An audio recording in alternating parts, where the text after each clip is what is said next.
Hello friends, welcome to defence matrix. तो एक video निकलकर सामने आ रहा है जहां पर चाइनीज J-15D फाइटर्स इनके स्की जंप कैरियर से ऑपरेट होते हुए नजर आ रहे हैं। तो आज की इस वीडियो में हम इसी प्लेटफॉर्म के बारे में डिटेल में बात करने वाले हैं और समझने की कोशिश करेंगे कि कैसे ये platform people liberation army navy को एक सिग्निफिकेंट एडवांटेज प्रोवाइड कराते हैं, साथ ही साथ कैसे पीपल लिबरेशन आर्मी नेवी अपनी कैपेबिलिटी को ट्रांसफॉर्म कर रही है। तो historically people liberation army navy aircraft carrier operations को परफॉर्म नहीं करती थी, पर जब से एक पुराना कुजनेट्सोव क्लास का एयरक्राफ्ट कैरियर एक्वायर किया गया, जिसे बाद में लियोनिंग में कन्वर्ट किया गया, तब से पीपल लिबरेशन आर्मी नेवी द्वारा एयरक्राफ्ट कैरियर ऑपरेशंस स्टार्ट किए गए। तो ये 2012 से ही शुरू हुए हैं और खाली इनको एक दशक से थोड़ा ज़्यादा ही समय हुआ है और इनका जो इवोल्यूशन है ये काफ़ी तेज़ी से हो रहा है। तो शुरुआत में जो इनके J-15 थे ये पूरे Su-33 के क्लोन ही माने जाते थे, लेकिन अब उनको इवॉल्व करते हुए इन्होंने Su-33 से भी बेटर प्लेटफॉर्म डेवलप कर लिया है। साथ ही साथ इन्होंने एक और एयरक्राफ्ट कैरियर अपनी सर्विस में इंडक्ट कर लिया जो कि शैंगडोंग के नाम से जाना जाता है, और अब फुजियान भी ऑलमोस्ट कंप्लीट हो चुका है और ऑपरेशनल होने वाला है। तो यहाँ से जो J-15 ऑपरेट किए जा रहे हैं उन्हीं की बात करें तो शुरुआत में ये पूरे कॉपी थे Su-33 के, जो कि परफॉर्मेंस में थोड़े इंफीरियर हुआ करते थे।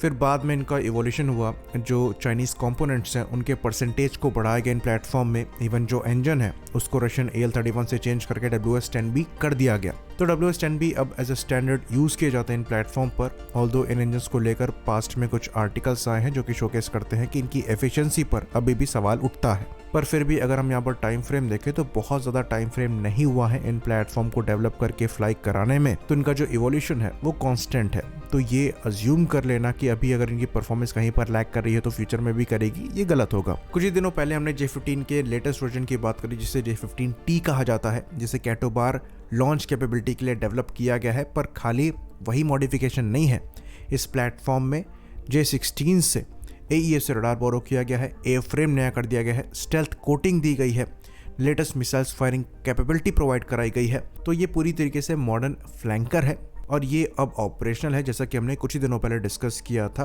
और उसके साथ अब ये J-15D भी ऑपरेशनल हो गया है, जिसको लेकर कुछ वीडियो फुटेजेस निकलकर सामने आए हैं। तो J-15D एक बहुत बड़ा कैपेबिलिटी पंच यहाँ पर ऐड करता है, क्योंकि ये एक डेडिकेटेड इलेक्ट्रॉनिक अटैक एयरक्राफ्ट है, जैसा कि US नेवी का EA-18G ग्राउलर है। तो ये सीधे डेरिवेटिव है J-16D प्लेटफॉर्म का, जो कि लैंड बेस्ड वर्जन है इस इलेक्ट्रॉनिक वॉरफेयर प्लेटफॉर्म का। और सेंसर्स ऑलमोस्ट दोनों में कॉमन है। कुछ डिफरेंशिएटिंग फैक्टर्स हैं जो कि ये इंडिकेट करते हैं कि हो सकता है J-15D में थोड़ा ज़्यादा एडवांस इलेक्ट्रॉनिक्स को यूज़ किया गया हो। खैर, बड़ी न्यूज़ ये है कि ये डेडिकेटेड इलेक्ट्रॉनिक वॉरफेयर प्लेटफॉर्म अब ऑपरेशनल हो चुका है। इवन रशियन नेवी द्वारा भी Su-33 के dedicated electronic warfare versions operate नहीं किए जाते। तो ये चीज़ हम जानते हैं कि जो मॉडर्न कॉम्बैट है ये डेटा सेंट्रिक है और जो नेटवर्क सेंट्रिक ऑपरेशंस हैं ये डिसाइडिंग फैक्टर बनेंगे। तो यहाँ पर डेटा शेयरिंग की है और उसको डिसरप्ट करने के लिए ये जो इलेक्ट्रॉनिक वॉरफेयर प्लेटफॉर्म है ये इस्तेमाल किए जा सकते हैं। तो ये एक तरीके से मॉडर्न कॉम्बैट प्लेटफॉर्म को पैरालाइज कर सकते हैं। और ये इलेक्ट्रॉनिक वॉरफेयर प्लेटफॉर्म कितने ज़्यादा इंपॉर्टेंट है ये हम रशिया यूक्रेन की वॉर में क्लियरली देख सकते हैं। तो यहाँ पर आपको ऐसे बहुत ज़्यादा प्लेटफॉर्म नहीं चाहिए, पर एक दो प्लेटफॉर्म ही क्रूशल रोल को प्ले करने में सक्षम होंगे। तो J-15D high band, mid band और लो बैंड तीनों टाइप के जैमर्स को कैरी करता है, और ये AES से जैमर्स हैं जो कि इलेक्ट्रॉनिक अटैक के रोल परफॉर्म कर सकते हैं। ये कोई सेल्फ प्रोटेक्टिंग जैमर्स नहीं है। तो ये खाली जरूरी नहीं है, ये बहुत ज्यादा जरूरी है, स्पेशली तब जब हमारे खुद के जो एयरबॉर्न अर्ली वार्निंग सिस्टम्स हैं वो परफॉर्मेंस में और नंबर्स में एडिक्वेट नहीं है। यहाँ पर हम नेवी की बात कर रहे हैं, एयरफोर्स के केस में नंबर्स एडिक्वेट नहीं है, परफॉर्मेंस डिसेंट है। तो यहाँ पर हमें land based dedicated electronic warfare चाहिए ही होंगे। साथ ही साथ नेवी के लिए भी ये रिक्वायरमेंट एग्जिस्ट करती है।